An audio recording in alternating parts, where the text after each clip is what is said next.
Merci Agnès pour cette présentation. Alors, on va se partager la tâche un peu de la manière suivante. Moi, je vais introduire rapidement un peu par un historique de cette démarche d'archéologie préventive à Bruxelles, un peu d'où on vient, comment ça s'est mis en place. Ça passera au travers un peu de l'histoire institutionnelle de la Belgique. Il faut bien passer par là quand on essaye de réfléchir ou comprendre comment ça fonctionne aujourd'hui.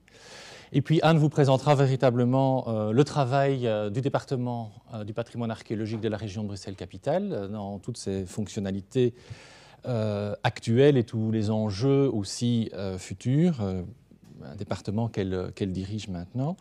Et puis je reviendrai un tout petit peu pour vous parler, s'il nous reste encore quelques minutes, de ce que l'on fait ou ce qu'on essaye de faire avec les résultats de fouilles envers le grand public, envers la sensibilisation. Le grand public, c'est les citoyens, et les citoyens, c'est ceux qui vont voter, ceux qui ensuite vont nous allouer les budgets pour mener les recherches dont on parle. Donc il faut évidemment, dans le cadre d'un service au public, et vous aurez, j'espère, corrigé vous-même la faute de frappe que j'ai laissée dans ce... voilà. Alors, l'idée que archéologie préventive, c'est la rencontre entre l'archéologie et les grands travaux, d'une certaine manière. Ce n'est pas neuf. Alors j'ai pris au hasard une des nombreuses occurrences de ce genre de choses, et notamment ici à Bruxelles. Voilà. On creuse les fossés de la deuxième enceinte de Bruxelles au XVIIe siècle. Et dans le cadre du creusement des fossés, on découvre des monnaies médiévales que l'on se précipite à présenter à un érudit de l'époque, Jean-Jacques Chifflet. Alors, certainement que les Tournaisiens connaissent un peu le nom. C'est lui qui a publié le trésor de Tournai au XVIIe, XVIIIe siècle. Alors là, on est simplement dans la découverte à l'occasion de grands travaux. L'archéologie préventive, c'est d'essayer d'un peu anticiper cette question-là. Et Bruxelles, grands travaux, ça signifie évidemment quelque chose. En général, on est en réaction après des travaux. Ici, on est dans le cas de Anderlecht, à la fin du XIXe siècle, l'exploitation d'une briqueterie, d'un grand champ de terre à briques, qui amène à la découverte à la fois d'un cimetière mérovingien installé dans une villa romaine en ruine et qui a livré un des plus grands sites de l'époque mérovingienne pour la région de Bruxelles. Mais sur le plan, il y a un grand vide, parce que ça, c'était la partie de la briqueterie qui a été exploitée avant qu'on ne se rende compte qu'on était en train de passer à la moulinette des vestiges archéologiques. Et puis là, l'importance de la découverte a amené, on est sur une période antique, ça intéressait les archéologues de la fin du XIXe siècle, et la fouille a pu démarrer. La fin du XIXe, à Bruxelles, c'est de très très grands travaux. On croit que Bruxelles est en travaux aujourd'hui, mais elle a toujours été une ville. C'est toujours en travaux, il y a pas de... sauf quand elle est morte, alors bon, il n'y a plus de travaux. Mais il ne faut pas croire que c'est une maladie du XXIe ou du XXe siècle. Tous les siècles, et Bruxelles en particulier, ou comme d'autres villes, a été soumise à de grands travaux. En tout cas, depuis la fin du XIXe, des grandes entreprises... comme des quartiers entiers qui sont complètement revisités, sont l'occasion, évidemment, ces grands travaux, de découvertes archéologiques et de découvertes à l'occasion de la destruction, de la démolition, de la disparition de quartiers entiers et de leur sous-sol et donc de leur histoire. Et c'est parallèlement à ces grands travaux de la fin du XIXe siècle que se mettent en place aussi des structures qui vont s'intéresser à ces vestiges, essayer de les sauvegarder, essayer de les enregistrer avant démolition, dans une démarche qui n'est pas encore complètement l'archéologie préventive, mais qui est les prémices de cela, avec à la fois des entreprises plutôt privées comme les sociétés savantes, et à Bruxelles, c'est en 1887 la Société d'archéologie de Bruxelles qui deviendra la Société royale d'archéologie de Bruxelles, qui existe toujours, dont les locaux sont là en face, dans le bâtiment U. Mais aussi l'État, qui met en place un service des fouilles de l'État en 1903 au sein des musées royaux d'art et d'histoire. Et là, il y a un lien très très clair. Il faut on a un musée national, il faut présenter l'histoire du pays, il faut avoir des objets à mettre dans les vitrines, et on organise un service dont voilà, la finalité des fouilles est un petit peu d'illustrer les vitrines du musée. Et au niveau un peu plus local, alors, les autorités de la ville de Bruxelles mettent en place le comité d'études du Vieux Bruxelles, à l'image un petit peu ou à l'instar du comité du Vieux Paris. Bruxelles a toujours un peu regardé vers Paris à différents points de vue, qui est un comité qui va vraiment essayer justement de conserver la mémoire de cette ville qui est en train de se transformer complètement à la fin du XIXe siècle, et notamment par des campagnes de photographie. Donc on a ce comité d'études du Vieux-Bruxelles qui, c'est le début aussi de ce nouveau média qu'est la photographie. Et donc on photographie à tour de bras ce qui existe encore, mais dont on sent qu'il va disparaître. C'est des bâtiments comme la Halle aux Viandes derrière la Maison du Roi, près de la Grand Place. C'est les vestiges de la première enceinte urbaine, dont il reste encore aujourd'hui un certain nombre de vestiges, mais si on se reporte au début du XXe siècle, il y en avait au moins 2 fois plus, dont on a des photographies, des plans, des relevés avant démolition. Ou bien, par exemple, les premières photographies des souterrains de la Place Royale, qui existent encore aujourd'hui et qu'on pourra visiter, dont je vous montrerai une autre photo par la suite. C'est dans cette dynamique-là que naît et apparaît à un moment donné une figure importante dans l'histoire de l'archéologie préventive bruxelloise.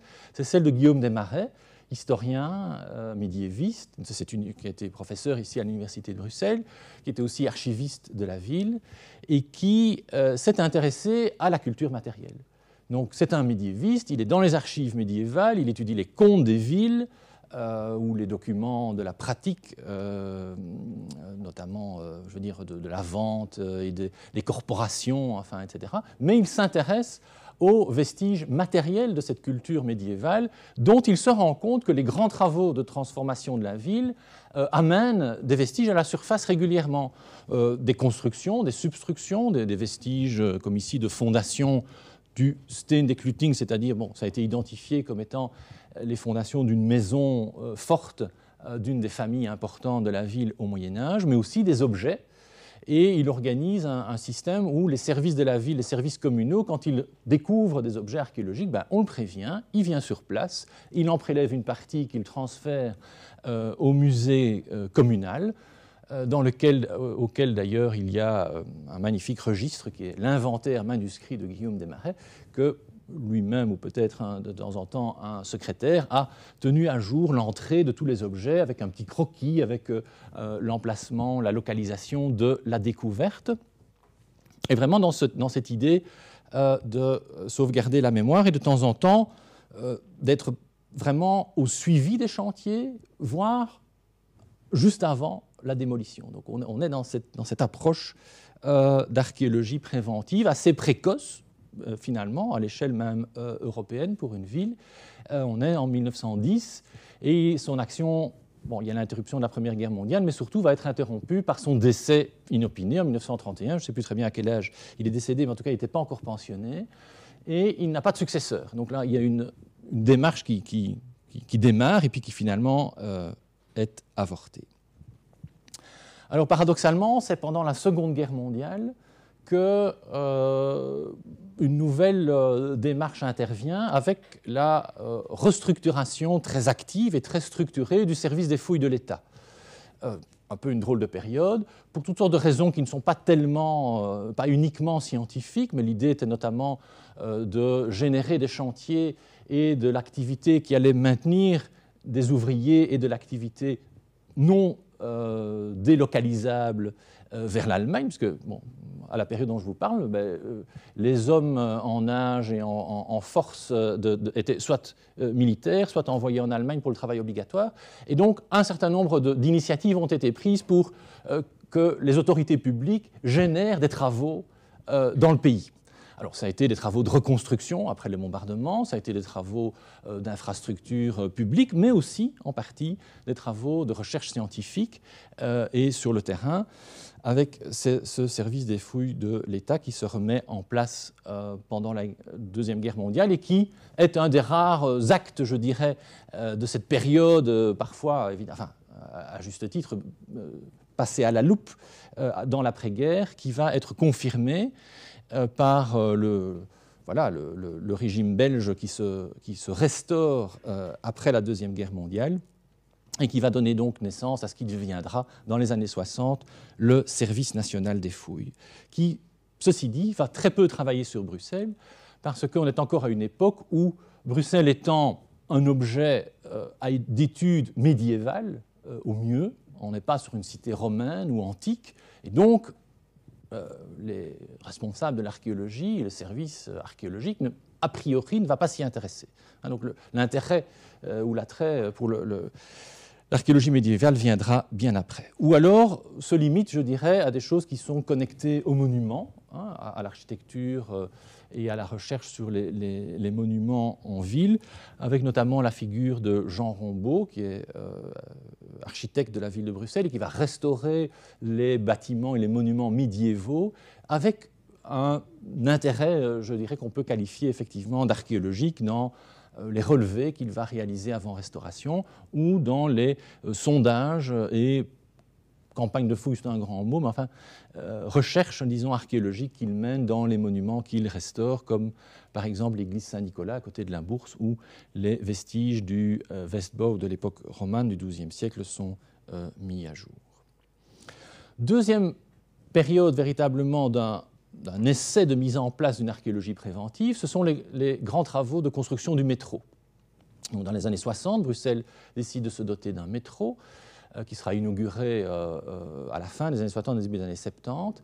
Et le service spécial d'études de la STIB, donc la Société des transports bruxellois, dans ses études préalables à la construction du métro, et voyant ce qui se fait dans d'autres pays et dans d'autres villes, avait identifié le fait que cette tranchée au travers de la ville allait nécessairement rencontrer des vestiges. Ils ont fait une démarche proactive vis-à-vis du secteur archéologique et historique pour mettre en place une collaboration. Et c'est encore une fois les archives de la ville qui, sur base du tracé prévu par la STIB, évaluaient ce que le tracé du tunnel du métro pourrait rencontrer comme type de vestige pour se préparer à éventuellement pouvoir en faire le relevé ou un certain nombre de prélèvements, et en connexion avec le Service national des fouilles, qui était le bras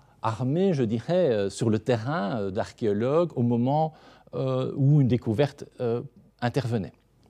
Alors, ça c'est très beau sur le papier, ça a été mis au point en théorie, je dirais. Et puis, lorsque les premiers travaux de terrain se sont présentés et qu'effectivement des découvertes ont été faites, de nouveau, par la nature de ces découvertes essentiellement médiévales, il n'y a pas eu d'archéologues à l'époque pour se passionner pour ce dossier-là. Et à côté d'autres grands enjeux du service national ou de la recherche en archéologie à l'époque, eh bien, personne n'a vraiment s'est vraiment investi dans le suivi de ces travaux. Et très vite, la STIB, elle a arrêté de téléphoner aux archéologues parce qu'ils faisaient des découvertes, mais ils ne venaient pas. Alors bon, voilà. Donc ça a duré 1 an, 2 ans, et puis ça a plus ou moins disparu. Les seules choses qui se faisaient un petit peu dans la région bruxelloise, c'était quelques fouilles de programme. On n'est pas du tout dans le préventif, mais on a ce programme de recherche sur les églises anciennes, qui revient au goût du jour d'ailleurs, et qui était mené par le professeur Mertens dans les années 50, et sur des sites accessibles parce que église disparue, terrain vierge de construction, là on peut mener une recherche programmée. Ça s'est fait à Nedo-Verembeek par exemple pour l'église Saint-Pierre, ou dans un programme d'études de la Belgique gallo-romaine. Eh bien oui, sur le territoire de la région de Bruxelles-Capitale, il y a évidemment aussi des villas romaines, et la villa romaine de Jette a été fouillée dans ces années par le service des fouilles de l'État. Vous voyez donc une intervention qui va sur du programme et plutôt sur l'Antiquité ou la période de transition du Haut Moyen-Âge, qui fait un peu fantasmer encore beaucoup à ce moment-là. Mais le Moyen-Âge et le bas Moyen-Âge ou la ville médiévale n'est pas l'objet de ces recherches. Là où ça commence à se modifier, c'est précisément avec les activités du service des fouilles de l'Université libre de Bruxelles à l'époque, donc le prédécesseur du CREA patrimoine actuel, et principalement avec la figure du professeur Pierre-Paul Bonenfant, qui était à la fois professeur ici d'archéologie et en même temps aussi président de la Société royale d'archéologie de Bruxelles, qui a un certain nombre, en l'occurrence 3 grandes opérations de fouilles de programme, mais néanmoins fortement intégrées dans la ville et dont souvent quand même le départ ont été des travaux de voirie, des travaux de voirie donc pour la rue Mausse le long de la Bourse, la rue de la Bourse, pardon, le long du bâtiment de la Bourse, des travaux de restauration de la cathédrale de Bruxelles pour les investigations dans la cathédrale, ou là plutôt même une vraie démarche de pur programme, parce que là, sur la place royale, il n'y avait pas de travaux prévus du tout, c'est vraiment la fouille simplement des vestiges de l'ancien palais de Bruxelles qui s'est développée là, dans une dynamique qui n'est pas dans l'archéologie préventive, puisqu'on est sur une fouille qui à un moment donné devient une fouille programmée et dont l'objectif est de conserver les vestiges, donc de les étudier sur place, de les dégager, et puis, j'y reviendrai tout à la fin, de les montrer, de les présenter. Donc voilà, avec des résultats substantiels, bien entendu, sur des lieux clés quand même de l'histoire de Bruxelles, le château de Bruxelles, la collégiale du 11e, 10e, 11e, 12e, etc.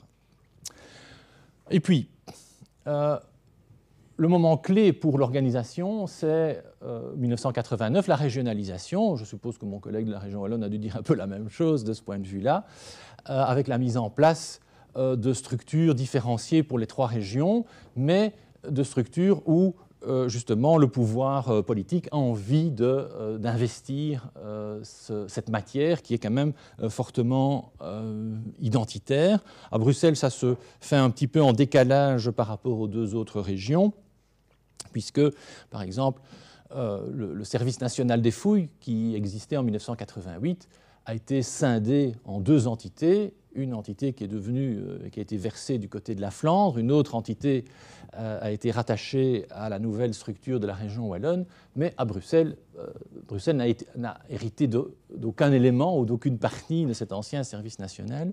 Et en 1989, il a fallu remettre sur pied une démarche archéologique au niveau régional sur la base quasiment d'une page blanche.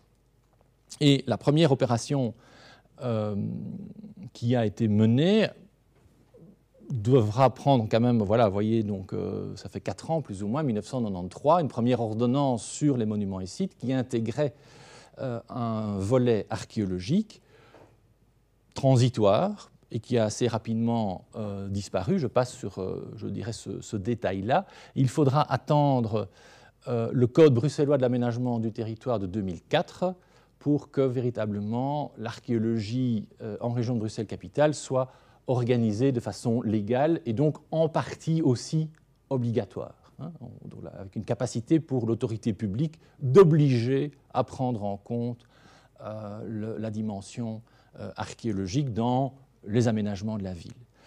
Néanmoins, entre 1989 et 2004, même si ça n'était pas obligatoire, la région a pu prendre un certain nombre d'initiatives et collaborer avec des opérateurs privés ou publics de bonne volonté, on va dire, pour démarrer cette dynamique. Et la première chose sur laquelle les forces vives se sont concentrées, c'est la réalisation d'un inventaire archéologique, d'un atlas, en l'occurrence archéologique de la région, l'idée étant de passer au travers de toute la documentation archéologique, historique existante en 1989 pour essayer de dresser une carte du potentiel archéologique de la région, c'est-à-dire dans quelle zone on serait susceptible ou quasiment certain de rencontrer des vestiges archéologiques et dans quelle zone on est moins certain, voire on est peut-être certain qu'il n'y a plus rien du tout, parce qu'on y a construit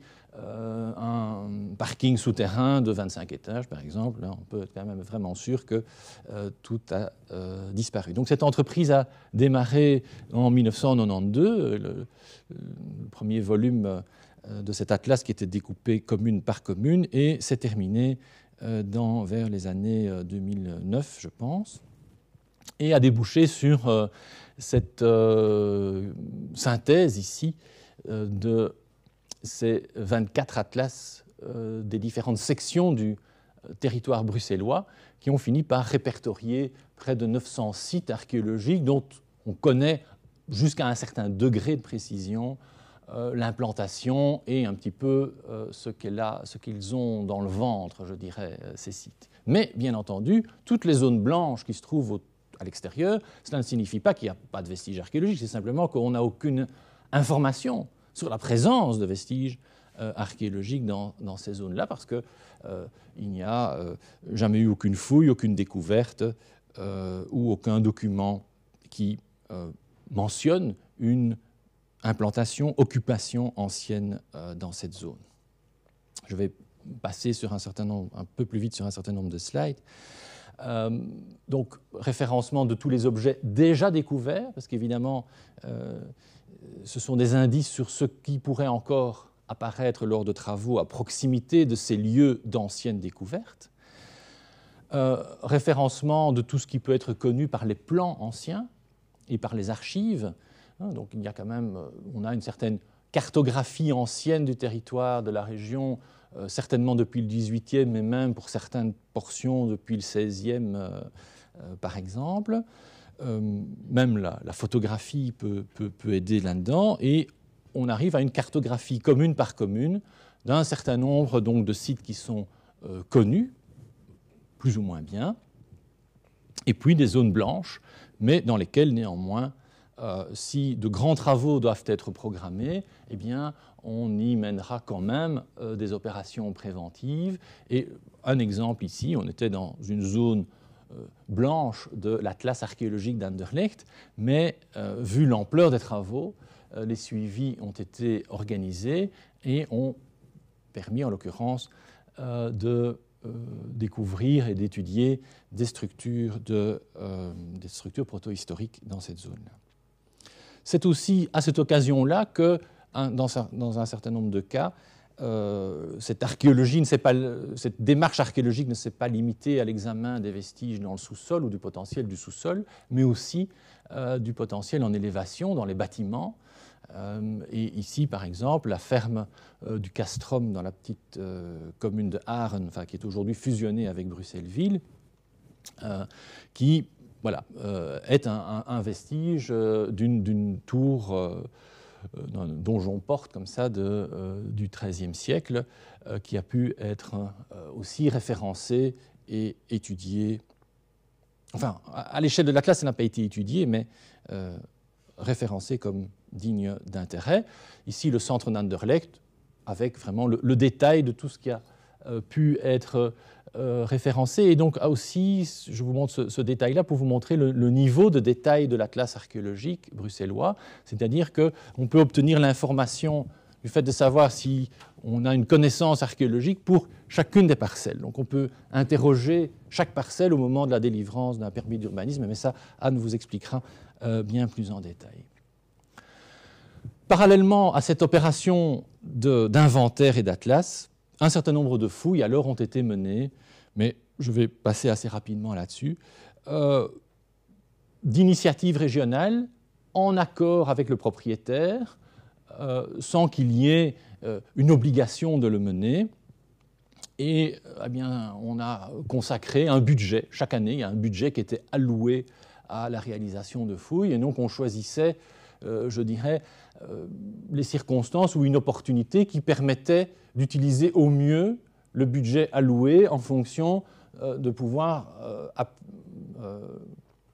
affecter ce budget à une recherche archéologique de type préventif, dans le cadre de bâtiments ou de projets où le sous-sol était menacé, mais où le propriétaire était disposé à nous laisser le temps pour fouiller dans de bonnes conditions, et où par ailleurs on était dans une zone dont on avait au moins le pressentiment d'un intérêt scientifique plus ou moins important, même si cet aspect-là des choses peut être assez discutable. Évidemment, on peut, sur des zones dont on n'a pas d'informations, en réalité, lorsque la fouille se révèle, elle peut, et bien entendu, révéler pas mal de choses intéressantes. Donc ici, la restauration de l'église des Riches-Clairs, une des premières fouilles réalisées dans la région par des opérateurs. Alors, justement, là aussi, la région de Bruxelles-Capitale, toute petite cellule qui a dû se reconstituer en 1989, a toujours travaillé en collaboration avec d'autres entités, un partenariat avec des centres de recherche, notamment celui de l'université, avec des centres de recherche de l'État fédéral ou d'autres universités dans le pays. Ici, un autre exemple, mais je vais passer assez rapidement là-dessus. Archéologie du bâtiment aussi, et particulièrement dans, et là on a pris un autre biais, une autre voie pour explorer notre métier, c'est les propriétés régionales, donc les bâtiments qui appartenaient à la région et qui avaient un intérêt, une valeur patrimoniale importante, notamment ici l'hôtel d'Hoogstraten du côté de la place Royale, qui est un hôtel d'origine médiévale avec des transformations assez spectaculaires au XVIe siècle. Vous devinez ici une arcade gothique du début du XVIe, et puis encore transformé au XVIIIe et au XIXe siècle. Donc on est vraiment là dans un bâtiment qui a une stratification extrêmement importante sur lui-même et une démarche d'archéologie du bâtiment exploratoire, je dirais, mais dans un bâtiment qui était classé et qui appartenait à la région, qui était donc un terrain favorable pour pouvoir y développer une recherche. Même chose pour le complexe du Rouge-Cloître, également une propriété régionale où, à la fois en sous-sol, mais aussi dans les bâtiments et dans les charpentes, une véritable étude et réécriture de la connaissance de ce site a pu être menée. En 2000, un moment important qui amorce la suite, c'est une signature d'une charte sur la protection des sites et découvertes archéologiques avec, donc c'est une signature entre les autorités publiques et les entreprises de construction générale. Donc on n'est pas là dans un rapport entre l'autorité publique et le propriétaire, mais bien l'entreprise générale qui travaille sur les chantiers et qui en réalité, est maître du chantier entre le début du chantier et la fin du chantier. Vous savez que le propriétaire, il donne ses clés à son entrepreneur, et puis, lorsque le chantier est terminé, l'entrepreneur remet les clés au propriétaire. Mais pendant ce temps du chantier, en fait, c'est l'entrepreneur qui est maître des choses. Et si lui est d'accord d'insérer de l'archéologie, encore aujourd'hui, il faut passer par lui dans pas mal de circonstances, mais d'un point de vue positif aussi. Et donc, on a pu convaincre, et grâce notamment à l'action de Jacques Delance, qui est un directeur de ces grandes entreprises, mais qui est quelqu'un qui, à titre personnel, était passionné d'archéologie et d'histoire. Enfin, bon, je dis était, il l'est toujours. Hein, donc, et c'est aussi de temps en temps, grâce à des personnes, enfin, que des choses se font. On a pu s'insérer dans un certain nombre de chantiers véritablement clés et mener une démarche d'archéologie presque tout à fait préventive, c'est-à-dire l'idée d'anticiper un peu le début du chantier pour permettre la recherche archéologique avant le début du chantier. Parce qu'évidemment, quand vous intervenez parce qu'il y a une découverte en cours de chantier, on n'est plus vraiment dans du préventif, on court derrière le bulldozer. Donc l'idée, c'est évidemment ici de travailler en amont, et cela a pu se faire sur quelques sites avec des découvertes clés, notamment ici, rue de Dinan, pour la construction d'immeubles de logement, où pour la première fois, on a rencontré les terrets en place du XIIIe siècle de la première enceinte urbaine, dont voilà, Yannick a étudié les stratigraphies, et c'est Anne qui dirigeait la fouille. Donc voilà, je crois que les protagonistes sont réunis ici. Même chose au Treurenberg, derrière la cathédrale, où là, le monument que vous voyez là, qui est portion de la première enceinte de Bruxelles encore en élévation, donc depuis ses fondations jusqu'au plus haut des créneaux sur presque 15 mètres de haut, donc un mur du XIIIe siècle, fossilisé dans une ville moderne, parce que de part et d'autre, on a des bâtiments d'un côté du XIXe et de l'autre côté du XXe siècle. Mais mitoyen entre les deux, c'est un mur du XIIIe siècle, a pu aussi être investigué dans le cadre de cette bonne collaboration avec un certain nombre d'entrepreneurs, à l'occasion donc ici, non pas de travaux de sous-sol, mais de travaux de rénovation de bâtiments. Et puis les chantiers se sont accélérés dans cette dynamique-là, avec voilà, une notoriété qui nous a permis de prendre un peu plus de place ou de s'insérer dans des grands chantiers publics aussi, comme ici un bassin d'orage construit par la région, les collègues du service des eaux, mais voilà, permettait d'un petit peu s'insérer, ou d'autres démarches ici, en termes de surface, ce qui reste encore un des grands chantiers au centre-ville, sur le site des Pauvres Clercs, rue de Laken. Et dans cette même période, les premières démarches plus approfondies et sur du patrimoine donc privé d'archéologie du bâtiment, même si on est encore dans plusieurs cas dans des démarches d'archéologie du bâti qui étudient un monument, un bâtiment qui est en cours de rénovation lourde et de démolition, de destruction. Donc ici, l'hôtel de Mérode, dont une grande partie de ce que vous voyez ici n'existe plus, malgré qu'on a pu mettre en évidence qu'il s'agissait de vestiges du tout début du XVIe siècle, très très bien datés, enfin, etc. Et autre exemple ici, l'hôtel de Hué, rue de Lac, un actuel musée belge de la franc-maçonnerie, qui est un exemple où on a pu combiner à la fois de l'archéologie du bâti et une archéologie donc quasi totale et intégrale dans la cour, et aussi avec des découvertes particulièrement significatives, ces deux petites tirelires qui sont dédicacées au prénom de Clémence et d'Amandine, si je me souviens bien, Clémentine et Laure, pardon, voilà. Mais qui ont pu permettre une connexion extrêmement intéressante avec les archives historiques, parce que pour ce XIXe siècle, on a retrouvé dans les archives de la ville de Bruxelles et les dénombrements de quartiers, le nom de la famille et effectivement de ces petites filles nées en 1843 ou 42 dans ces eaux-là.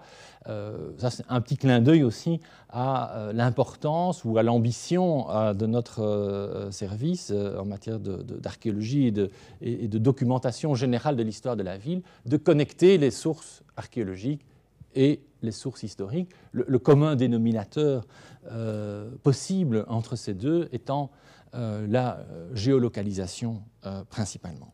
Voilà, je vais maintenant passer la parole à Anne, qui va vous présenter les choses telles que le code bruxellois et la loi bruxelloise les a mises en place petit à petit.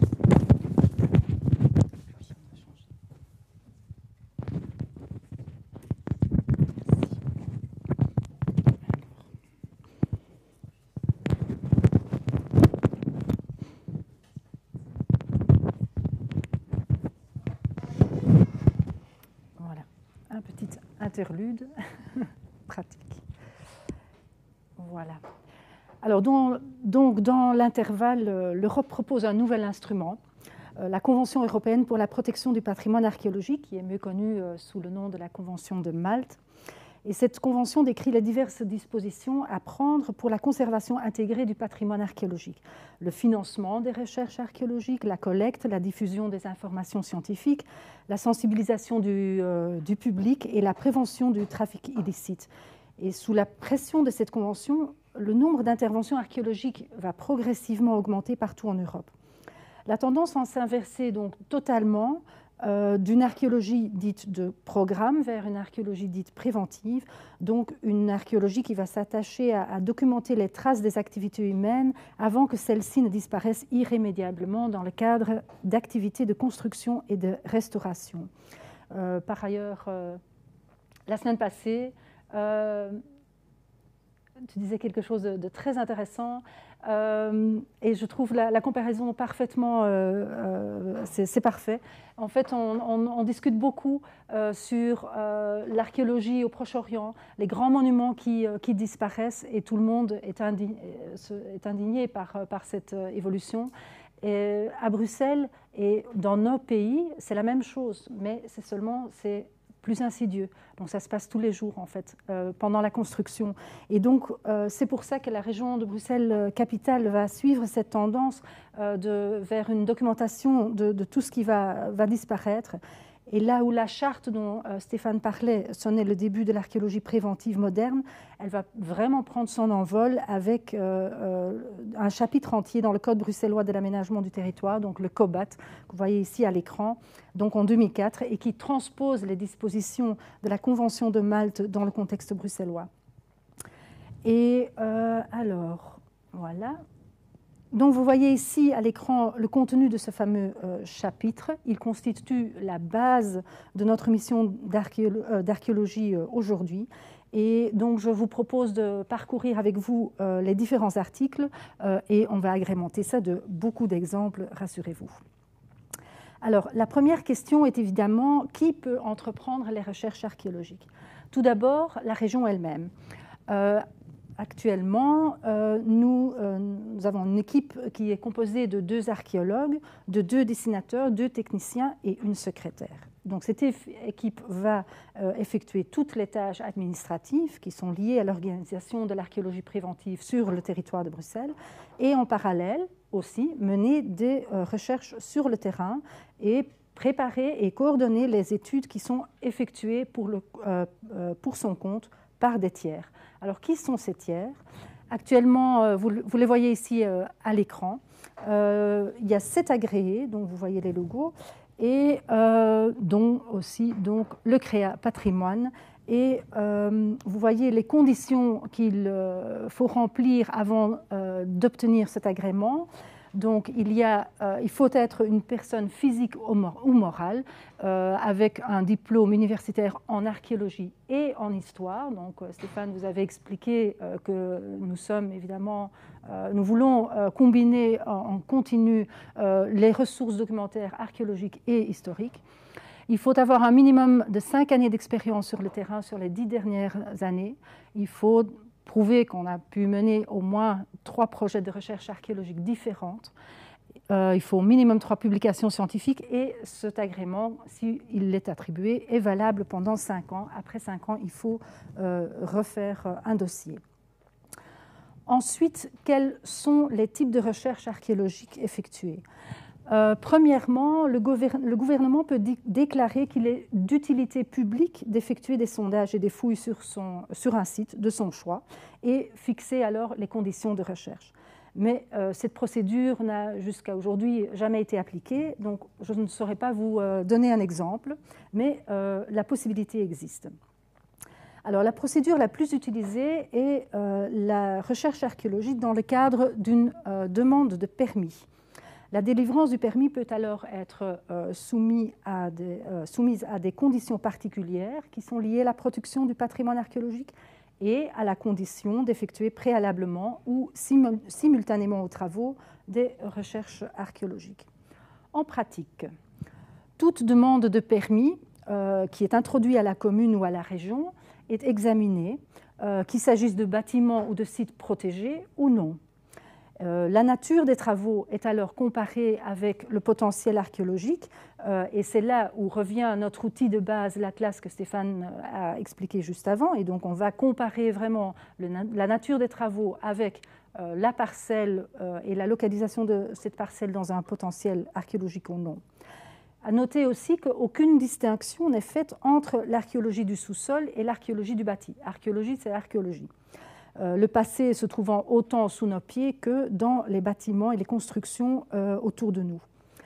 Si une nouvelle construction démolira les vestiges du sous-sol, une restauration de maison peut impliquer effectivement aussi la suppression de murs pour rendre le bâti habitable selon les normes modernes. Et donc, en fonction des travaux à effectuer, des clauses archéologiques contraignantes sont intégrées dans les permis. Alors pour 2015, pour vous donner quelques chiffres, le nombre de dossiers qui ont été introduits à la région bruxelloise, que ce soit construction, rénovation, restauration, il y a de tout là-dedans, aussi de placer une enseigne sur un bâtiment par exemple, est de 3623. Et donc on va vérifier toutes ces demandes, on va vérifier par rapport au potentiel archéologique, et de là il y a un premier tri qui se fait, et pour 2015 on a eu 656 dossiers qu'on a vérifié plus en détail pour arriver sur 106 clauses sur l'année 2015. Donc c'est à peu près 3% de toutes les demandes de permis sur la région, sur une année. Alors il y a 4 différents types de clauses archéologiques qui peuvent être prescrites.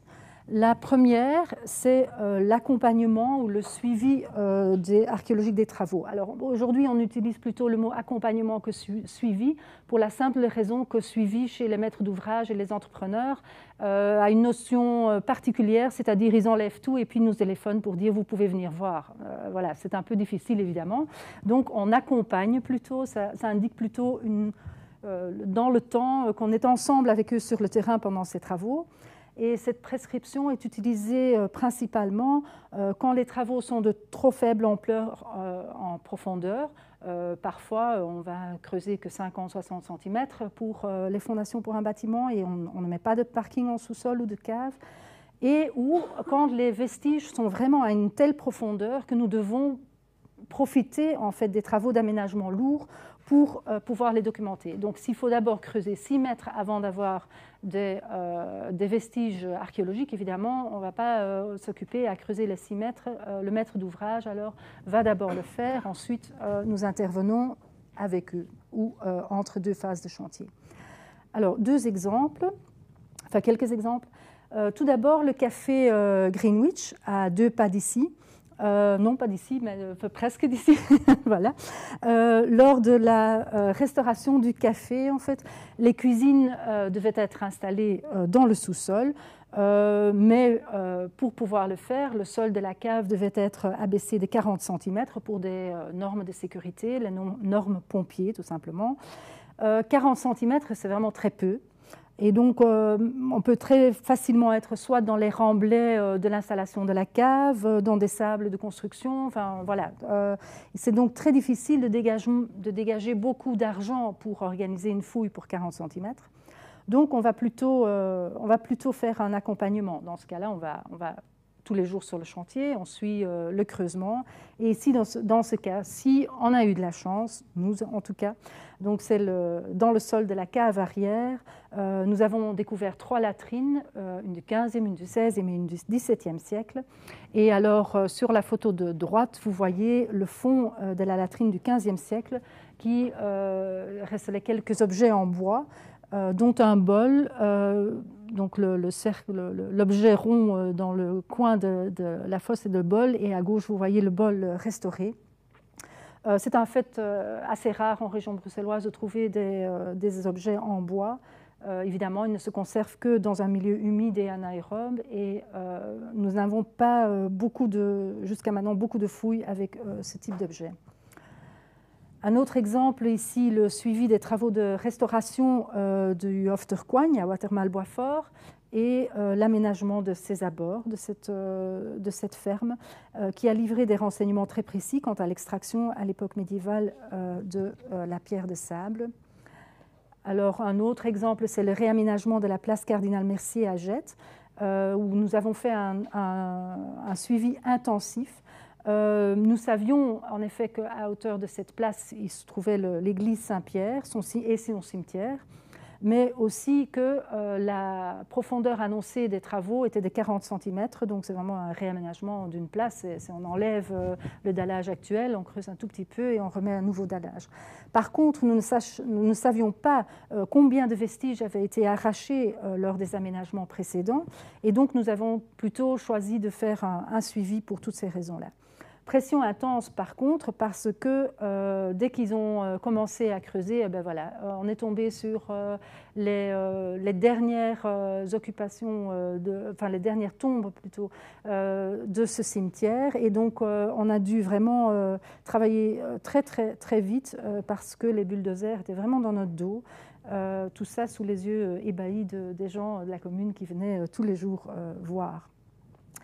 Alors, le suivi de travaux de construction ici pour la Fortis Real Estate, juste derrière, dans la rue Royale.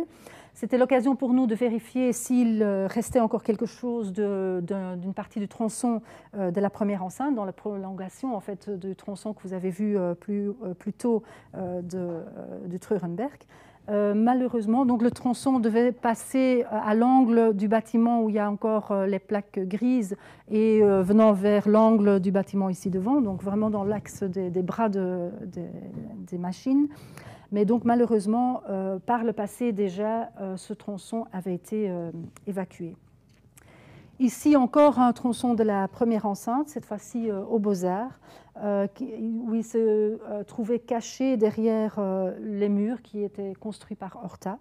Et donc des travaux d'enregistrement archéologique, vous voyez les archéologues là en bas occupés, pénibles, c'est souvent le cas dans ces grands travaux, mais avec une mise en valeur vraiment réussie dans l'actuelle cinémathèque. Alors, quelques exemples très vite de suivis qui ont été faits ces dernières années, souvent à hauteur des noyaux anciens des villages médiévaux, qui donnent l'occasion de documenter dans le détail l'état du sous-sol aussi au niveau géologique et pas seulement archéologique. Ici à Evere, par exemple, à Molenbeek, vous voyez, c'est toujours des grands travaux où soit on est dans des environnements où il n'y a pas beaucoup de potentiel connu et que nous suivons de très près, ou comme ici, où nous intervenons dans différentes phases du chantier, un premier creusement, deuxième creusement, etc. Voilà un autre exemple, la place des barricades à Bruxelles, à hauteur des fortifications de la deuxième enceinte. Ici aussi, un constat négatif. C'est aussi un constat, ça fait partie des interventions, des résultats qu'on doit intégrer dans notre connaissance globale de la ville. Et ici, sur une parcelle entre le fossé aux Loups et la rue des Princes, sur le tracé de la première enceinte. Ici non plus pas de restes, mais heureusement, lors du suivi un peu plus loin, donc dans les ateliers de la Monnaie, 3 piles de l'enceinte ont pu être enregistrées dans les caves et donc du coup on a pu fixer encore une fois mieux le tracé de la première enceinte du coup on connaît de plus et de mieux en mieux. Alors le deuxième type de clause archéologique prévoit des sondages pour évaluer le potentiel archéologique. Le terrain à étudier est sondé en vue de déceler la présence de vestiges archéologiques.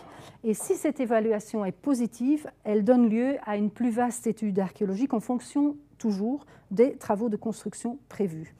Un exemple, c'est l'évaluation d'une parcelle en pente dans le cœur historique d'Overheembeek qui s'avéra négative. Et donc, quand c'est négatif, alors le terrain est libéré, le maître d'ouvrage peut commencer ses travaux. Un autre exemple, le terrain pour la future prison de Arn, rue du Wittlof, qui a fait l'objet de sondages, d'une étude géophysique, de tranchées plus larges de contrôle, etc. Mais la majeure partie des traces concernaient des traces d'activité d'extraction de pierres calcaires récentes, des fosses de déchets modernes, quelques fosses aussi remblayées avec des remblais en fait, suite au bombardement de la Deuxième Guerre mondiale. Le troisième type de clause est l'étude archéologique complète et préalablement aux travaux. Cette clause est imposée dans le cas de travaux réalisés dans une zone présentant un potentiel archéologique élevé et connu. Et donc, en gros, les zones roses que vous avez vues à l'écran précédemment. Elle est principalement donc imposée dans des zones comme le centre historique de la ville de Bruxelles, ainsi que dans le cœur des noyaux médiévaux des communes avoisinantes. Ces recherches étant de grande ampleur, la région va procéder à un marché public auquel tout agréé ou toute personne morale ou physique qui répondrait aux critères de l'agrément peut répondre. Et alors, un cahier de charges précis est élaboré contenant les modalités légales, bien évidemment, toutes les modalités techniques et aussi les recommandations diverses qui doivent mener à une documentation la plus complète possible du site à investiguer. Et donc c'est ici que vous comprenez que la région bruxelloise finance complètement les recherches archéologiques, en archéologie préventive en tout cas, et nous n'appliquons actuellement pas le principe de démolisseur-payeur, bien que ce principe est à l'étude.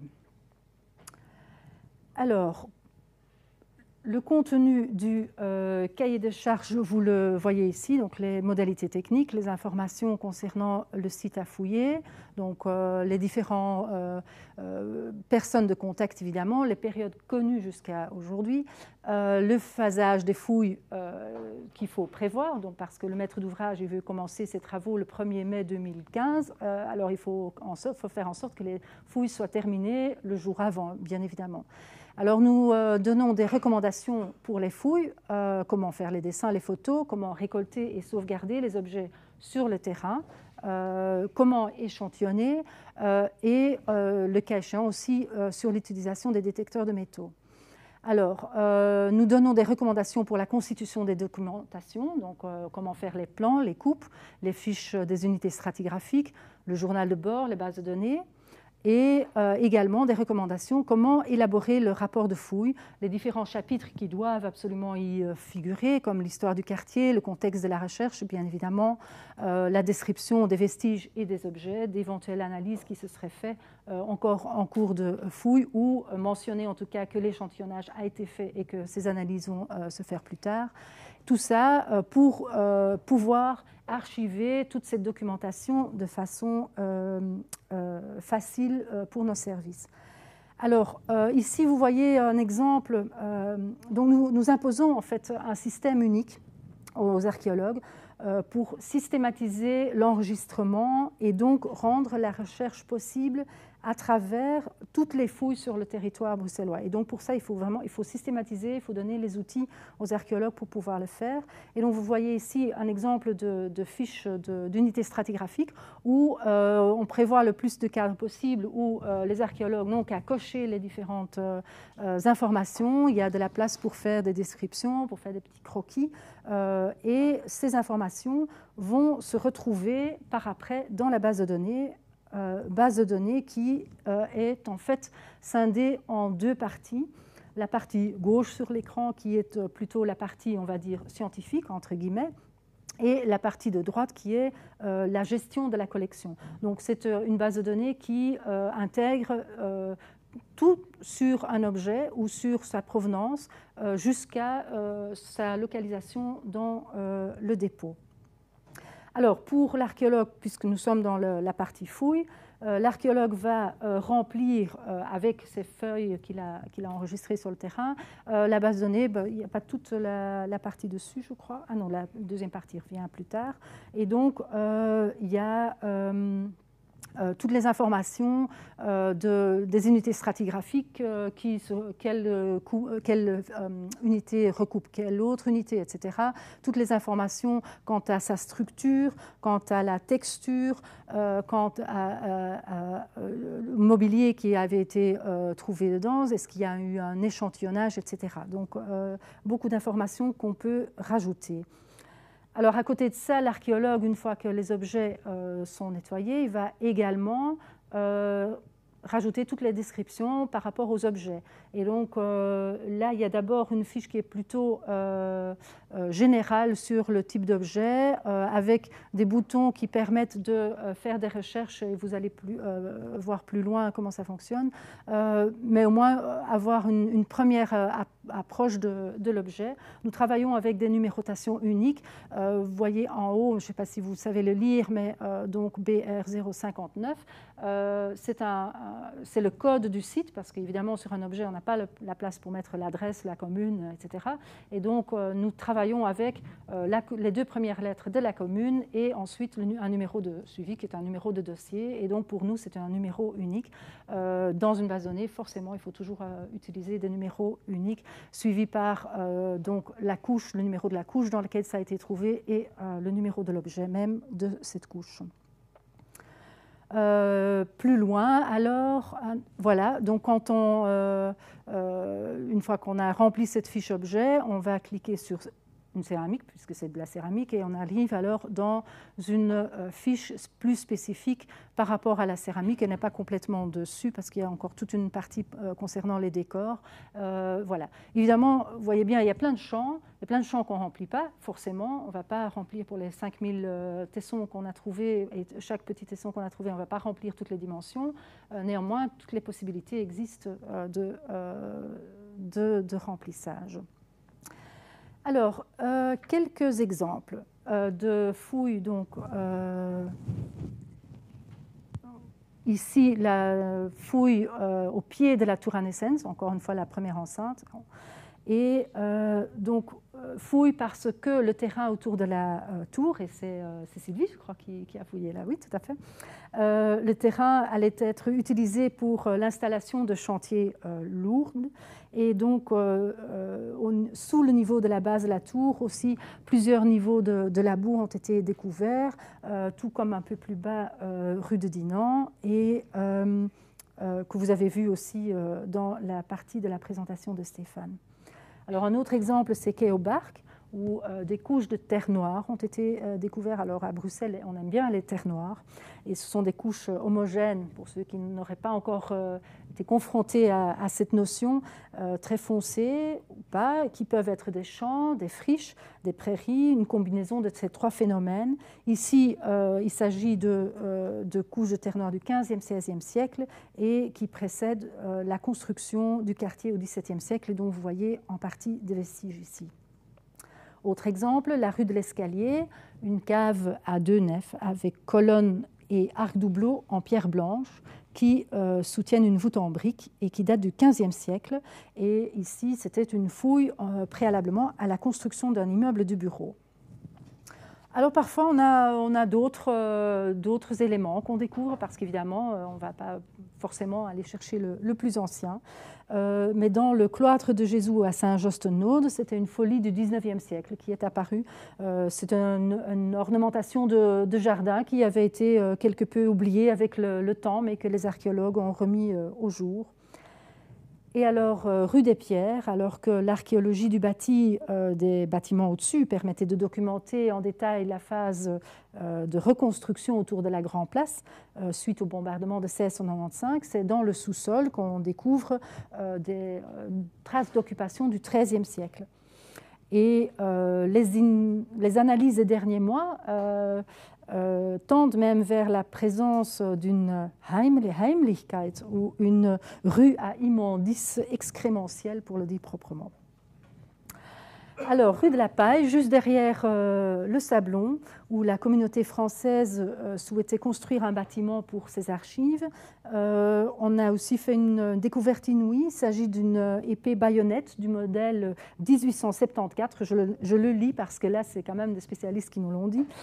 Principalement donc utilisée par l'armée française et par la Légion étrangère à cette époque. Et elle fut également utilisée par la force publique congo-belge pendant la Première Guerre mondiale. Maintenant, comment cet objet est arrivé là, c'est une autre histoire que nous ne connaissons pas. Alors, place Saint-Jope, une recherche archéologique dans le cadre de la construction d'un second bassin d'orage par Hydrobru Vivacois sous la place. Donc ici, c'était un peu plus particulier parce qu'une première fois, il y avait déjà eu une fouille par ma collègue Sylviane Maudry. Donc on savait très bien à quelle profondeur se trouvaient les vestiges. Et donc quand Vivacois a décidé de mettre un deuxième bassin d'orage, nous avons fait un marché public et on a donc demandé aux maître d'ouvrage de d'abord creuser toute la partie dont on savait que c'était pour nous donc stérile et de continuer la fouille à partir du niveau connu. Voilà. Et donc on voit ici le dernier état du complexe castral du château de Carlo. Et alors, grande fouille par Sylvie, sur le terrain entre le marché aux herbes et la rue des Bouchers, dans le quartier médiéval des Bouchers. Plusieurs restes étonnants y ont été découverts, dont quelques 800 litres de fragments de chaussures, quelques centaines de bacs de fragments de mâchoires de bœuf utilisés pour l'extraction de l'huile, et cette huile était utilisée en fait dans le traitement de cuir. Et alors, un dernier petit exemple est la fouille dans le cadre de l'extension de la maison de 8 heures, derrière la place Fontenas, qui a permis de découvrir quelques restes de brasserie, on n'est pas loin de la Seine, hein, ainsi que des vestiges et des bâtiments, de bâtiments et des tables datant du 15e au 17e siècle. Et de l'autre côté de la ruelle, que vous voyez en haut de l'écran, là où il y a la plaine de jeu, la plaine de jeu n'est plus là. Il y a une fouille qui s'y passe actuellement. Donc si vous voulez passer, allez voir. Ils sont là jusque fin mai. Et vous voyez ici une photo une photo recomposée de l'état. On est déjà un bon bout plus loin dans la fouille, mais voilà, c'était l'état d'il y a 1 mois et demi à peu près. Et donc, ils sont arrivés dans les couches du 15e, peut-être 14e siècle. Et donc, comme ils sont encore là jusqu'à fin mai, on espère bien qu'on aura encore pas mal de découvertes. Donc voilà, nous avons fait déjà 3 types de clauses archéologiques. La dernière, c'est la 4e, c'est l'archéologie du bâti. Donc, cette discipline, comme Stéphane l'avait déjà dit, s'est beaucoup développée ces dernières années un peu partout en Europe. Mais voilà, en région bruxelloise, il a été vraiment systématisé au même titre que l'archéologie du sous-sol, et ça pour tout le territoire. Et donc, aujourd'hui, on peut dire que presque la moitié des dossiers qui sont traités en archéologie préventive concernent l'archéologie du bâti vraiment. Donc, cette archéologie du bâti fournit non seulement des données aux chercheurs, mais répond également à la demande croissante des gestionnaires du patrimoine architectural, que ce soit l'historien de l'art en charge de l'inventaire ou l'architecte en charge de sa restauration. Elle utilise les mêmes méthodologies que l'archéologie traditionnelle, comme les techniques d'enregistrement, mais elle a également développé d'autres outils archéométriques qui permettent de décrire et étudier un bâtiment en détail, nous renseignant sur les matières premières, leur transformation, ainsi que la relation entre le bâtiment et son quartier ou son îlot. Et donc c'est ici aussi qu'intervient une collaboration précieuse avec les Créa Patrimoine. En effet, on a une convention entre nos 2 institutions qui permet d'accompagner l'archéologue dans son analyse du bâti par un spécialiste, spécifiquement donc pour l'analyse du bois, des planchers et des céramiques architecturales.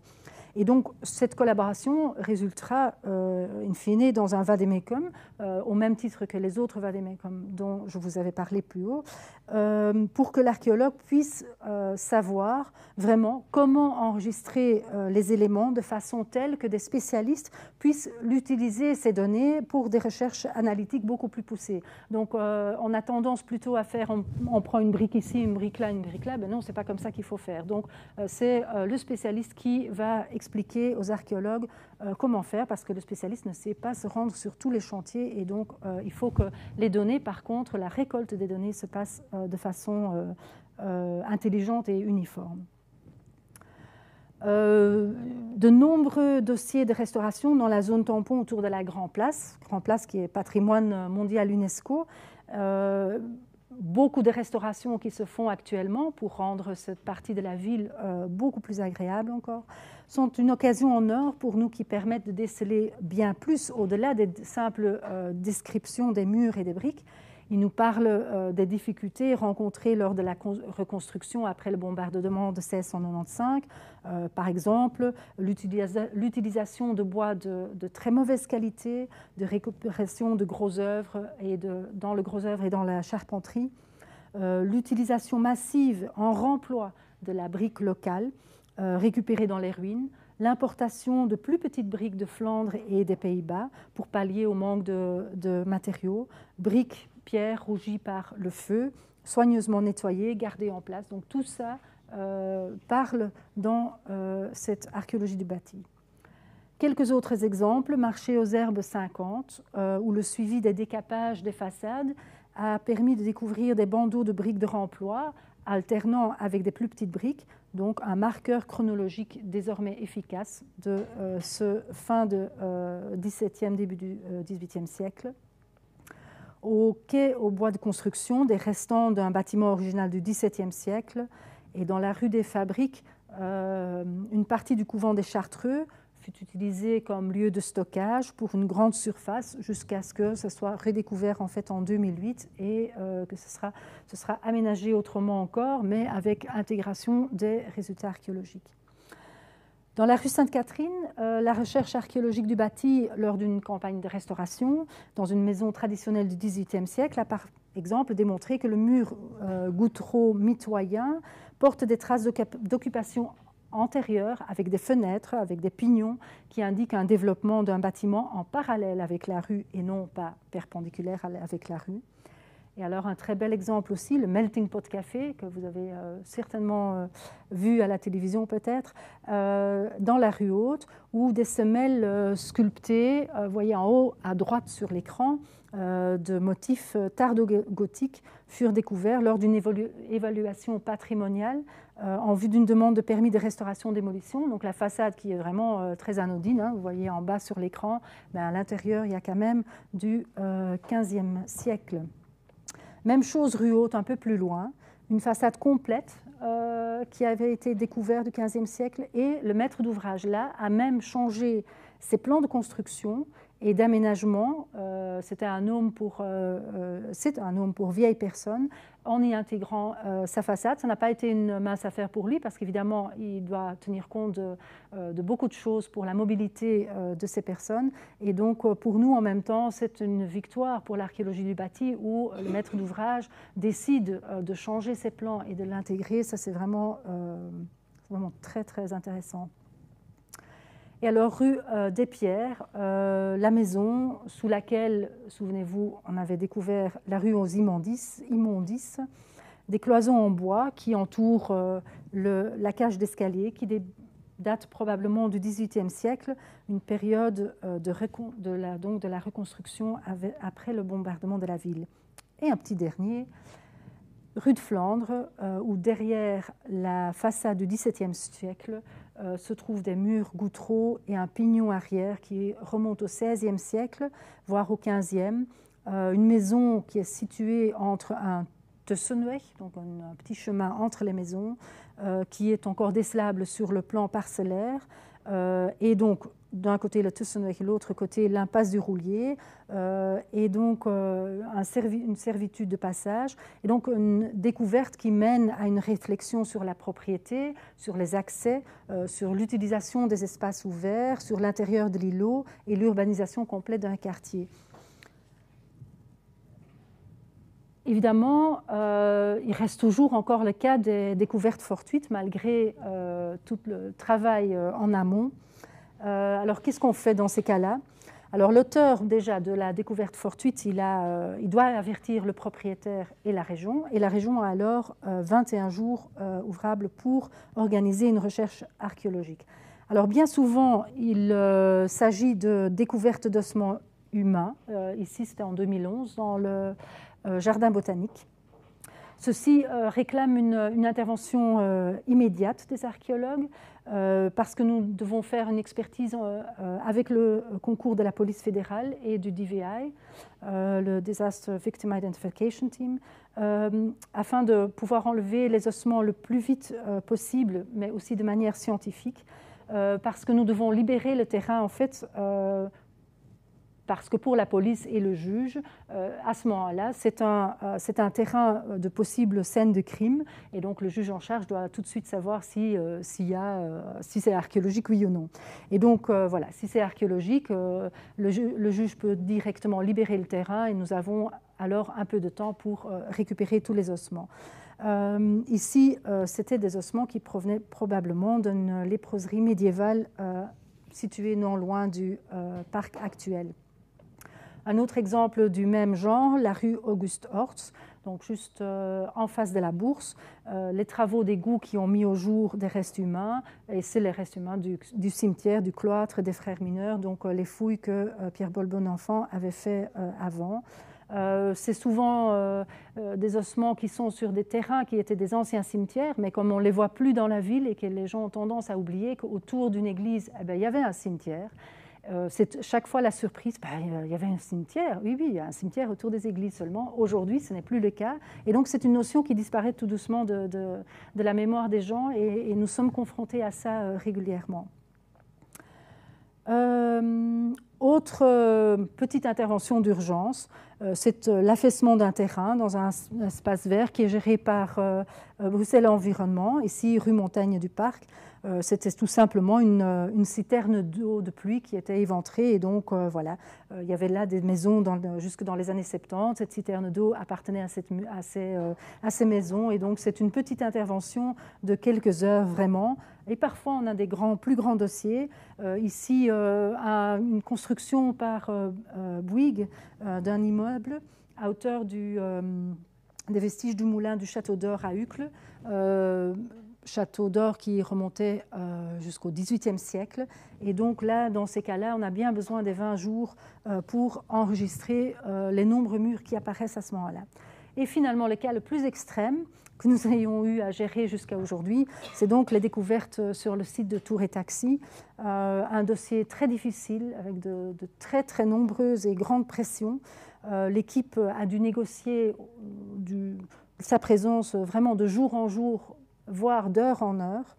Et donc, néanmoins, c'est quand même une des plus belles découvertes des dernières années. On a un bras de la Seine inconnu jusqu'à aujourd'hui. Les berges étaient aménagées pendant toute une période du IIIe siècle de notre ère, donc pendant l'époque romaine. Les analyses sont encore en cours. Mais voilà, la diversité des objets, c'est époustouflant. On a de la poterie qui vient vraiment de partout en Europe, aussi des fours de potier qui sont très proches d'ici, comme les fours de Hasse, et des objets un peu insolites, comme une petite clochette de vache. Et donc, comme c'était un dossier quand même difficile, il y a beaucoup de gens qui ont aidé, dont des étudiants ici de l'ULB qui étaient présents, et en même temps avec un retour vers le public très très grand. Les Romains, c'est toujours intéressant, les Romains à Bruxelles certainement. Alors on a décidé de faire une petite exposition vers la fin de l'année au Hall Saint-Géry, donc je vous invite déjà à venir le voir. Alors le dernier article du COBAT qui nous intéresse, c'est la garde du mobilier qui est découvert lors des recherches archéologiques. Et donc nous avons installé en 2008 un laboratoire de restauration au sein de la direction des monuments et sites en collaboration avec les musées royaux d'art et d'histoire. Alors l'équipe réceptionne les objets en provenance des fouilles et donc on continue pendant la fouille déjà et les prépare en vue de leur étude par l'archéologue. Pour cela, l'ensemble des pièces doit être lisible, manipulable, accessible. Et donc, ils sont nettoyés, conservés, restaurés, inventoriés, complètement documentés. Cela nécessite cependant des procédures très strictes qui doivent garantir au mieux la pérennité de ces découvertes archéologiques et les informations scientifiques qu'elles portent. La conservation et la restauration de chaque objet sont donc systématiquement documentées. Il est en effet important que l'on puisse vérifier dans le futur les restaurations, les interventions que ces artefacts ont subies actuellement et les produits étrangers qu'on va y injecter, qu'on va y introduire. Et donc, par exemple, les types de colle qui sont utilisés, tout produit de stabilisation. Donc, c'est vraiment une description de tout acte de restauration. Selon le type de matériau dont l'objet est constitué, une approche diversifiée est alors instaurée. Et donc, il y a des protocoles spécifiques pour la céramique, pour le verre, pour les métaux, pour les ossements, pour les textiles, etc. Alors, l'équipe prépare également les nombreux échantillons pour les prestataires de services, on en reparlera plus tard, et les laboratoires spécialisés. Par exemple, en haut à gauche, vous voyez tous les fragments de chaussures en cuir dont je vous parlais, eh bien voilà, ils sont là dans le frigo en train d'attendre un nettoyage et une étude plus approfondie. Et les trois autres photos montrent les nombreux ossements qui sont arrivés du même chantier. Avec en bas à gauche, vous voyez les bacs plein de boue et plein d'ossements, le tamisage qui s'est fait dans nos locaux et les résultats de ces tamisages. Alors, la même équipe gère également le dépôt archéologique et son inventaire, ainsi que les nombreux prêts et la transmission des échantillons. après l'achèvement des traitements de conservation et des restaurations et après l'étude initiale qui est faite par les archéologues et les autres chercheurs, le mobilier est donc conservé chez nous dans nos locaux et la conservation des découvertes archéologiques et de toute sa documentation qui est relatée est indispensable pour pouvoir vérifier les résultats de recherche. En effet, les techniques de recherche et les méthodes d'analyse se perfectionnent en permanence et aujourd'hui déjà, il y a des chercheurs qui demandent de réévaluer des échantillons d'il y a quelques années afin de pouvoir tester de nouvelles hypothèses de recherche. Lors de la conservation de ce patrimoine archéologique, il ne s'agit donc pas uniquement de la préservation d'informations déjà connues, mais aussi, et c'est très important, la conservation d'un potentiel d'informations encore inconnu à ce moment-là. Et donc c'est là où intervient tout le débat de la sélection, qu'est-ce qu'on garde, qu'est-ce qu'on ne garde pas, parce qu'il faut toujours tenir en tête ce potentiel d'information que ces objets pourraient encore garder. Alors, l'utilité d'une collection archéologique bien conservée mais non accessible est évidemment très limitée. Et donc, c'est la raison pour laquelle l'ensemble de la collection est informatisé et que tous les objets qui y sont ajoutés sont systématiquement introduits à différents niveaux dans notre base de données que vous avez déjà vue. Et les objets de la collection et toute sa documentation archéologique et administrative peuvent ainsi être facilement consultés comme les ouvrages d'une bibliothèque. Du coup, on peut répondre efficacement, rapidement aux demandes des chercheurs. Et c'est grâce à cette accessibilité poussée qu'il ne s'agit pas donc d'un entrepôt qui est statique ou inanimé, mais c'est donc bien une collection scientifique vivante. Et donc, on retourne vers ce slide avec les deux parties, mais donc cette fois-ci, on sera dans la partie de droite avec la gestion de la collection, où tout d'abord, il y a une fiche qui va décrire quel est le type de matériel qui arrive dans nos locaux. Est-ce que c'est un grand sac? Qu'est-ce qu'il y a dans ce sac? Et qu'est-ce qu'il faut faire avec tout ce matériel? Alors, on peut faire des recherches transversales à travers le système, c'est-à-dire il y a un bac qui arrive, donc tous les sachets sont inventoriés. Maintenant, si on veut faire un contrôle, on peut, en cliquant sur le bouton, on va trouver un listing de tous les sachets qui se trouvaient dans le bac d'origine quand le matériel est arrivé. C'est une procédure qu'on a mis en place petit à petit parce qu'on s'est rendu compte que ça peut arriver que l'archéologue sur le terrain, il est quand même sous une pression de temps extrême.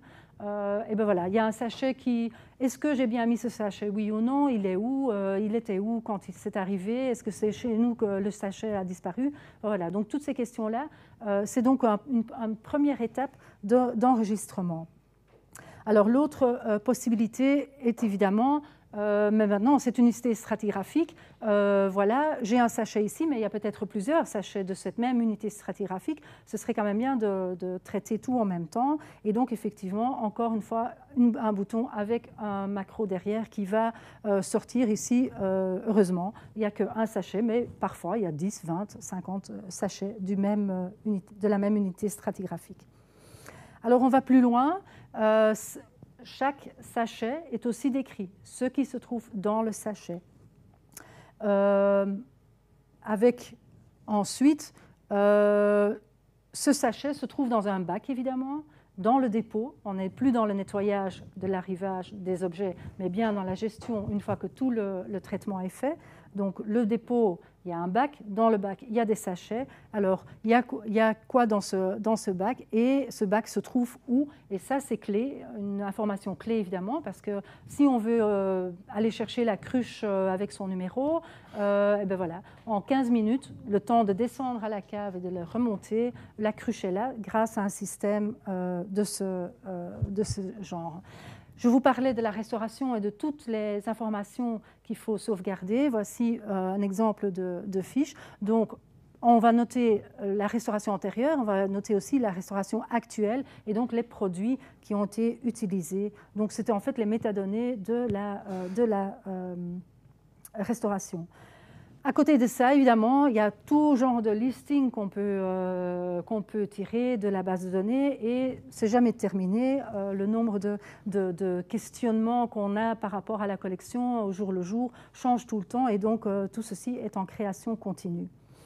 Alors évidemment, je parlais déjà des prestataires autres que les archéologues pour le travail et donc là, on a des laboratoires qui vont analyser nos données au niveau macroscopique et microscopique.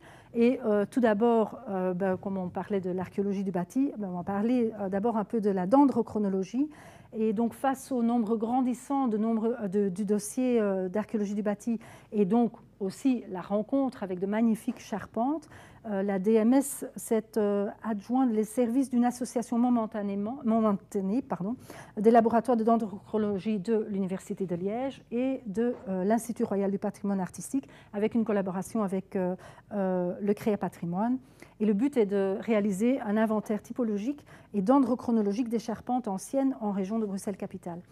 Et donc pour sa réalisation, ce recensement s'appuie sur un corpus de plus d'une centaine de charpentes et ce corpus agrandit de jour en jour, issu autant d'édifices prestigieux comme des églises ou des hôtels particuliers, mais aussi des bâtiments plus modestes. Et on a peine à croire quand on voit la photo, mais ce sont des bâtiments nettement plus modestes qui correspondent à l'habitat vernaculaire, au bâti rural, voire industriel. En région bruxelloise, le bois d'origine locale ou régionale est souvent à croissance rapide, peu sensible aux phénomènes climatiques, ce qui complique sa datation.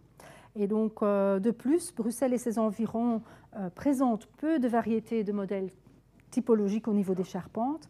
Et donc, pour affiner cette typochronologie, on a rajouté d'autres critères, comme les dimensions d'équarrissage des bois de charpente, les traces d'outils, les assemblages, le marquage. Une des particularités de la charpenterie bruxelloise est l'utilisation d'autres essences que le chêne. Donc on part toujours du principe que c'est le chêne, eh bien non. La multiplication d'essences comme l'orme, le frêne, certains fruitiers même, oblige donc les dendrochronologues à être très créatifs par moment.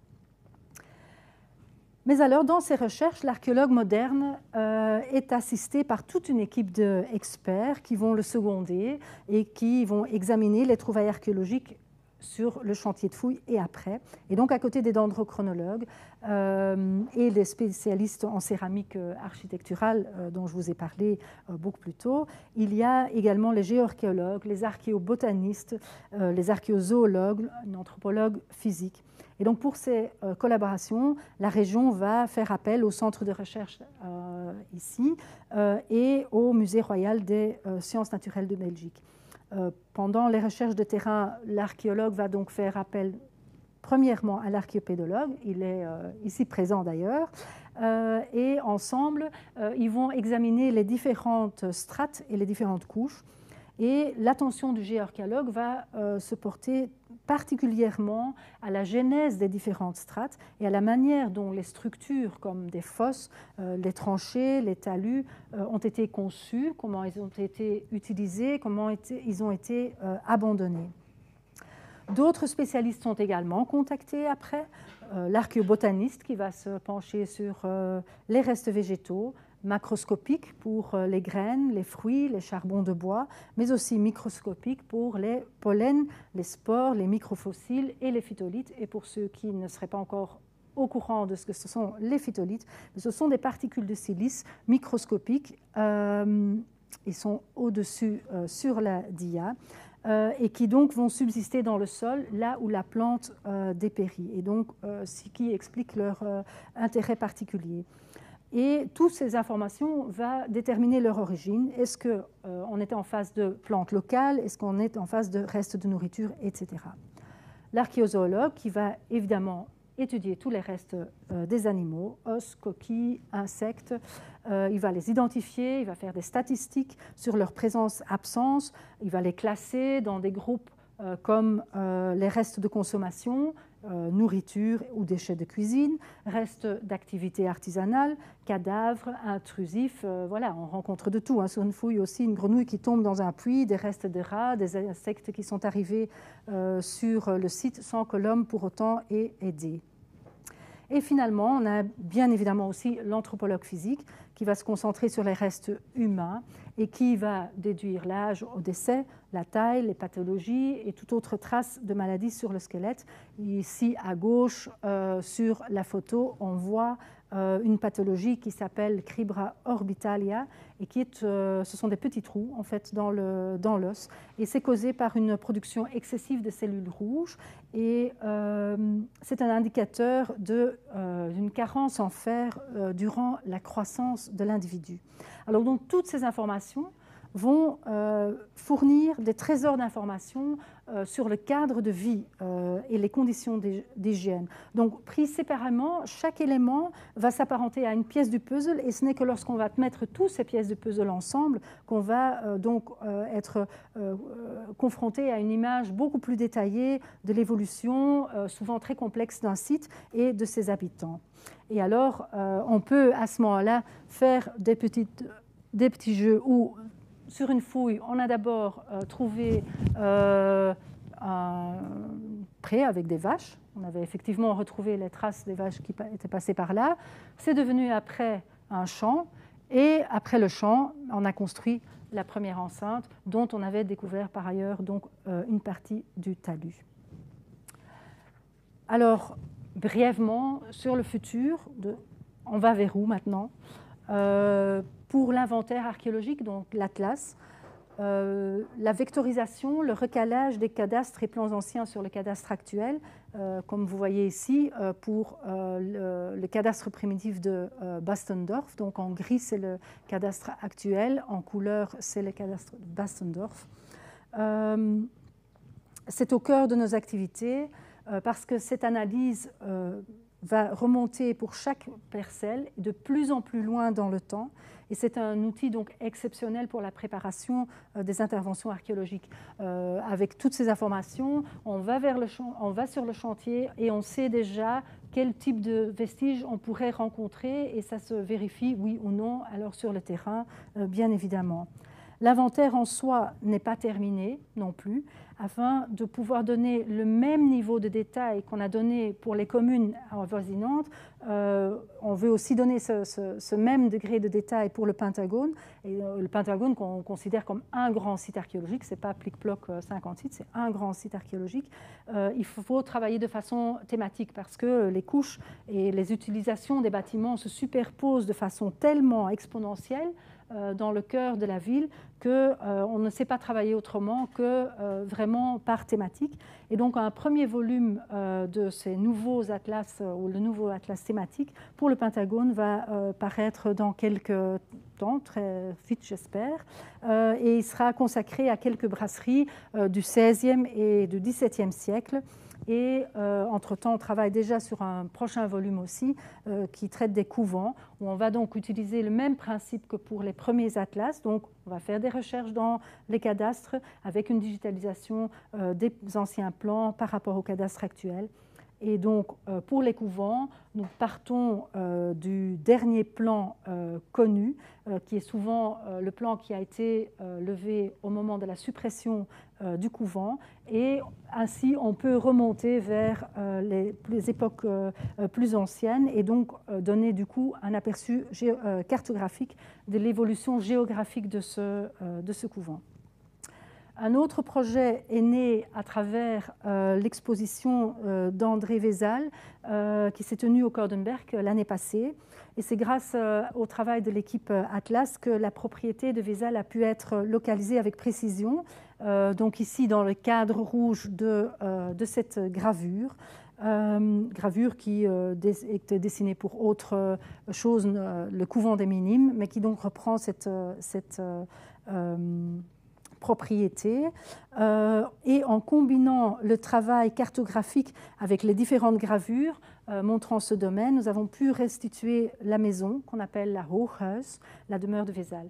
Et il va de soi que ce type de modélisation nous force à nous poser des questions que nous ne nous serions jamais posés sans cet exercice. Donc, quel type de briques était utilisé dans cette maison?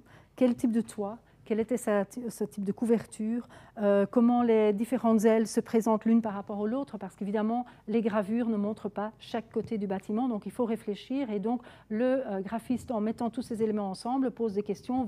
Voilà, ces deux ailes, si je les mets ensemble, la toiture, je la fais comment? Parce que la toiture, elle devrait être comme ça. Or, sur la gravure, la toiture se présente autrement. Donc voilà, c'est toute une problématique qui se développe.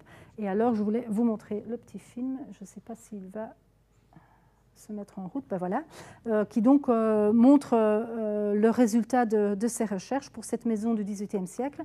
Et on a déjà programmé la suite, donc non seulement tout le domaine, mais donc on va tout doucement aller vers une promenade virtuelle dans le Bruxelles de l'Ancien Régime avec les données qui vont sortir des fouilles et autres recherches. Mais donc, maintenant il faut que j'arrête, voilà. Le digital a donc vraiment pris sa part dans nos recherches et on a pu bénéficier des résultats d'un vol au-dessus de la région qui avait pour but de produire une image LIDAR, non pas pour les archéologues, mais bien pour la gestion de la région, genre antenne GSM et tout autre développement. Mais donc, c'est là où l'archéologie, évidemment, peut profiter des choses qui se font ailleurs dans la région, dans d'autres services. Et donc, c'est un scan laser, pas au sol, mais à partir d'un avion. Et donc, ce LIDAR nous donne donc les volumes au centimètre près. Et nous avons testé ce produit en y insérant les résultats du bâti. Donc, les charpentes, vous voyez à droite et à gauche aussi, des charpentes, des façades, des relevés de murs, des relevés de caves. Et donc ici, vous voyez, c'est la rue Marché aux Herbes, juste derrière la Grand Place. Le test est donc vraiment très positif et donc ça nous montre l'énorme potentiel qui existe dans ce type de recherche et où on va rajouter toutes les données d'un quartier, d'une maison premièrement, ensuite de tout un quartier, voire de toute la région. Donc c'est vraiment un outil qui va générer à nouveau d'autres types de recherches. Voilà, c'était ma partie. Je repasse la parole à Stéphane, quelques petits mots.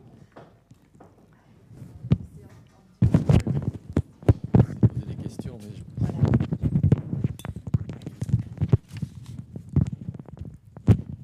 vais le faire comme ça. Tiens, il n'y a pas une partie qui est partie là. Voilà. Donc, moi, je voulais simplement terminer en vous disant que, évidemment, toutes ces recherches mènent à des résultats qui sont continuellement enrichis. On a bien compris qu'on n'est jamais devant un résultat définitif, mais que le travail de l'archéologie préventive, d'un service officiel de l'archéologie préventive, à un moment donné, il s'arrête quand même. C'est-à-dire que dans le cadre de l'administration de l'aménagement du territoire, on n'a pas une mission d'aller étudier jusqu'au dernier carat l'histoire et l'archéologie de toute la ville dans ses plus fins détails. Ça ne pourrait pas se justifier au simple titre de l'aménagement du territoire.